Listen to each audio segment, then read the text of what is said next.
こんにちは。こんにちは。この動画では通販で買った自転車の開封と組み立てをやっていくよ。キャニオンっていうドイツのメーカーの自転車なんだけど、メーカー直販でしか買えない自転車なんだ。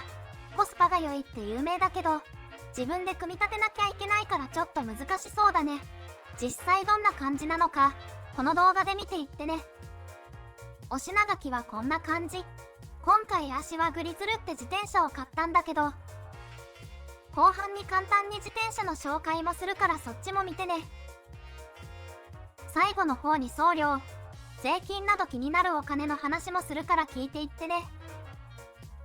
こんな感じででっかい段ボール箱で届くよ。ここの QR コードからキャニオンのアプリを入手できるよ。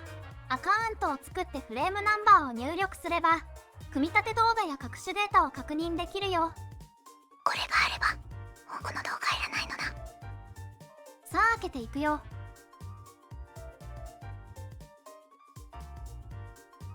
エンジョイザライド。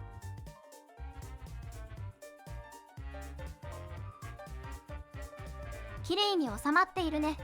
どんな自転車を買ったの？グリズルって名前なんだけどグラベルロードってカテゴリーなんだ。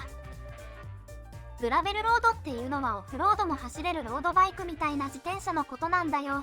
組み立てたら詳しく見ようね。まずはマニュアルや付属品が入った箱を取り出すよ。レッツゲットスターテッド。組み立ての説明書。クイックスタートガイド。ほとんどイラストだけで説明されてるね。ドイツ語読めなくても安心。英語もね。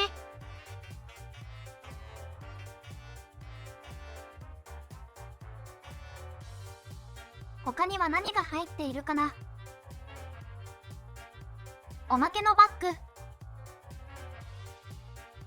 部品のマニュアルと細かい付属品。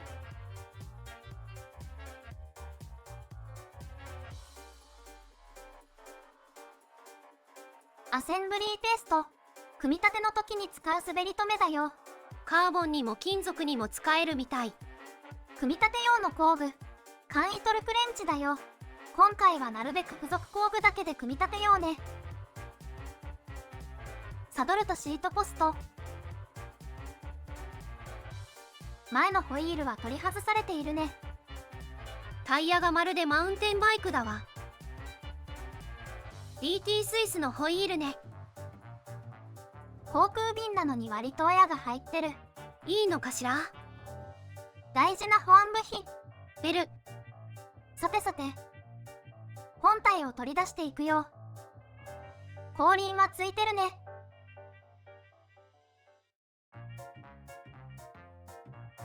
よいしょ。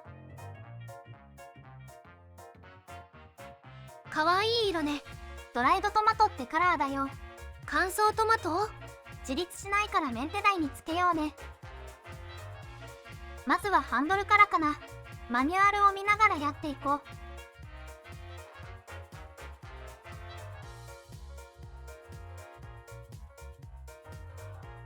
ハンドルはフレームにバンドで縛られてるね。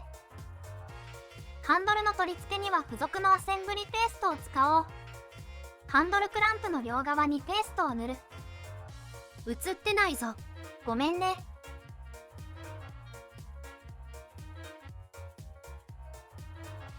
ハンドル自体には塗らなくていいよ。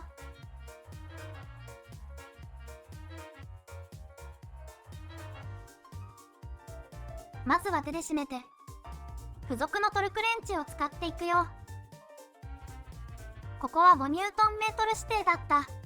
映ってないぞ。ごめんね。バランスよく締めてね。次はシートポストの取り付けだね。工具は付属品の袋に入ってた。これも簡易的なトルクレンチだね。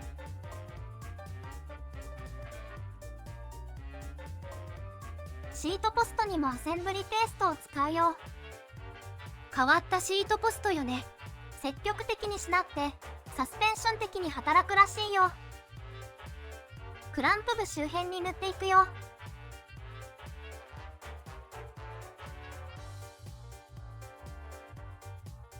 慎重に差し込む。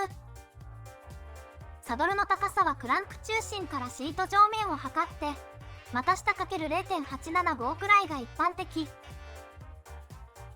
固定ボルトはここ。付属の工具で締め込んでいくよ。場所は車種によって違うわ。次は前輪をつけるからひっくり返すよ。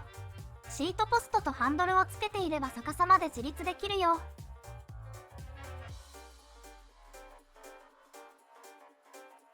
車軸はスルーアクスルタイプ。実は足、初めて触るんだ。半時計回りに回して一旦取り外す。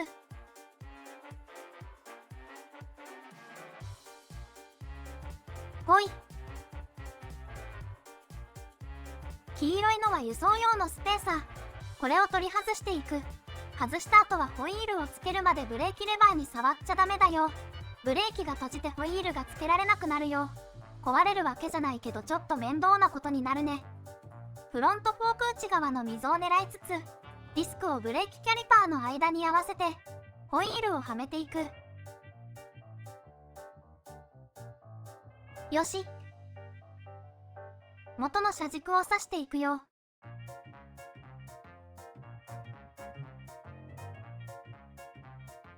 ハンドルを軽く引っ張ると好きな向きに変えられるよ。よくできました。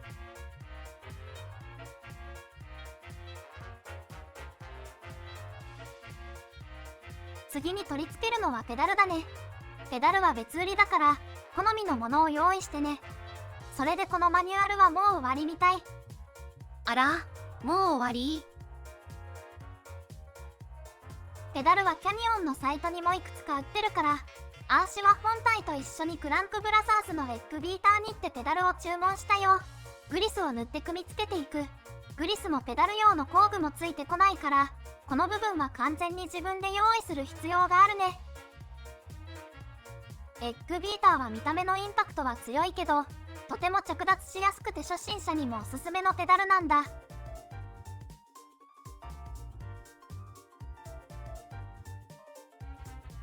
だいたい形になったわね。そうだね。でも角部点検するまで乗っちゃダメだよ。元の姿勢に戻して角部チェックしていこう。変速はまあ大丈夫そう。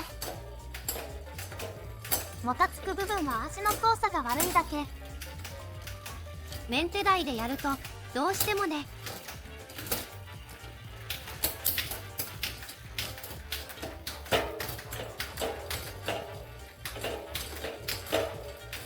ブレーキは若干擦れてる。適当な紙を突っ込んでキャリパーを固定し直すよ。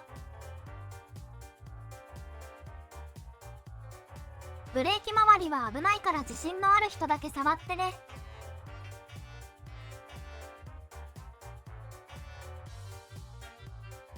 シフトレバーとブレーキレバーの干渉が調整されていなかったよ。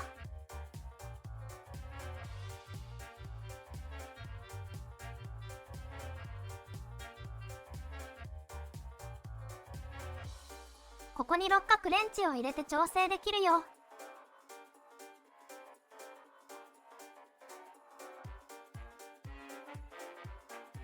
OK。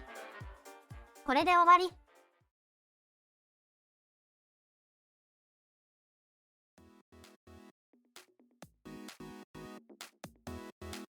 グリズル CFSL8 ワンバイエカル S サイズカーボン製の軽量なフレームを持つグラベルバイクです。一見すると普通のロードバイクのようなフレームですが、太いタイヤを収めるためにした方向に湾曲したチェーンステーがグラベルロードらしいですね。新車では 45mm のタイヤが装着されていますが、最大 50mm まで対応してるそうです。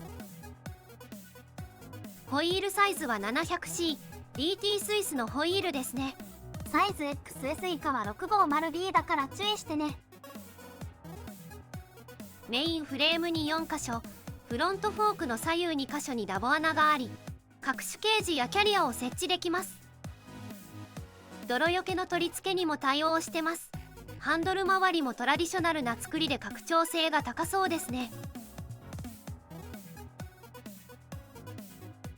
一方でリアキャリアの取り付けには対応してませんね。アルミフレームモデルのグリズルレールはリアキャリアに対応してるんだ。化積載したい人はそっちでね。総じてオンオフのスポーツ走行から数泊程度のツーリングまで対応した万能モデルといった印象です。実際に走らせるのは次回だよ。グリズルには様々な仕様がありますが、このバイクにはカンパニョーロのエカルがセットされています。フロントシングル、リア充3速、油圧ディスクブレーキという組み合わせは主要メーカーでは唯一無二です。カンパニョーロはロードバイク専門のイメージがありますが、超ワイドレシオのスプロケット、フロントのナローワイドチェーンリング、リアディレイラーのスタビライザーなど、マウンテンバイク系の技術をしっかり取り入れていますね。非常に軽量なコンポーネントであり、他社の競合コンポーネントに対して200から 300g 程度のアドバンテージがあります。もちろんシマの GRX やスラム系のコンポーネントを装着した仕様もあるので、好みに合わせて選択できますね。